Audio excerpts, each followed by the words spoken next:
Good morning and welcome to another edition of your Daily Oracle with Mary Wade. Today is Friday, May the 26th.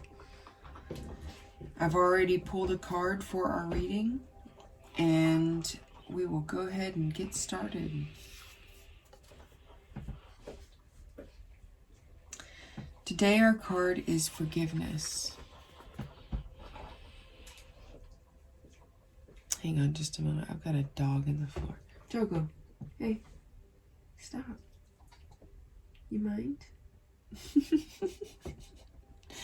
He's over here grooming himself and all I can hear is him chewing in the background. Thank you. So our card today is about forgiveness. And this is from the Higher Self Oracle. To me, this is all about forgiving yourself, your inner self, inner and outer, who you are with others and who you are inside.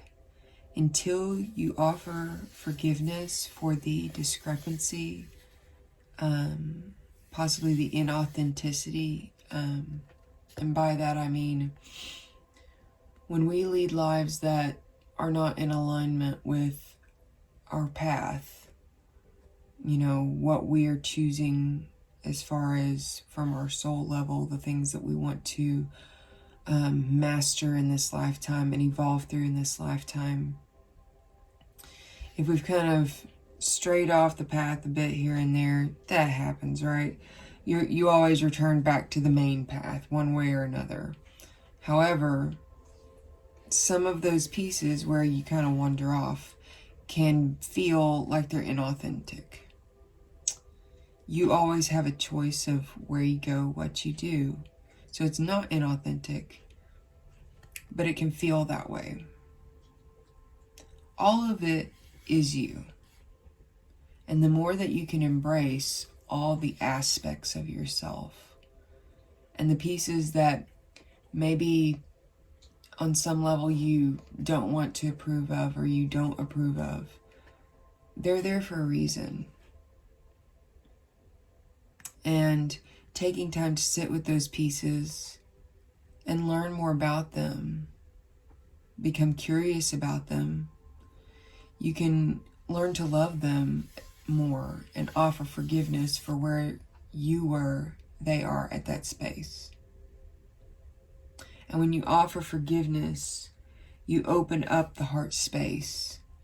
Because when you have something that you're holding against someone, or if you have something that you're holding against yourself, it limits, it puts a boundary on the energy in your heart space. When you offer that space forgiveness and acceptance for what is and or what was at that time, you remove that boundary, or you at least remove the painful piece of that boundary. Because if it's a boundary that's there for the benefit of all involved, then perhaps it needs to stay there. But at least the bitterness, the pain of that can go away. This to me is really, like I said, about forgiving yourself for whatever may be coming up for you. We've been having some pretty intense aspects. Well, it's felt intense for me. Excuse me for projecting there, but intense aspects to Chiron. And with Mars and Leo, it's brought about this very intense, fiery action. You know, I've noticed in myself a lot of inner child things coming up to be healed. It's like they've been at the bottom and maybe they've been coming up to the surface, but now they're finally coming up to be transmuted, to be released, to be, you know, in this case, for some of mine, you know, to allow forgiveness to fill my heart so that I can be free. No more unbalanced scales. Just forgiveness and acceptance for what is, what was, and opening up to the possibilities of what can be. Alright, you guys, I'm going to cut that one off for today. I hope you guys enjoyed that one. Take some time to set some beauty aside in your day. Something beautiful for yourself, whether that be a walk in nature. You know, for me, that's probably where I'll be at. Give yourself some self-love and some self-care today. Blessed be.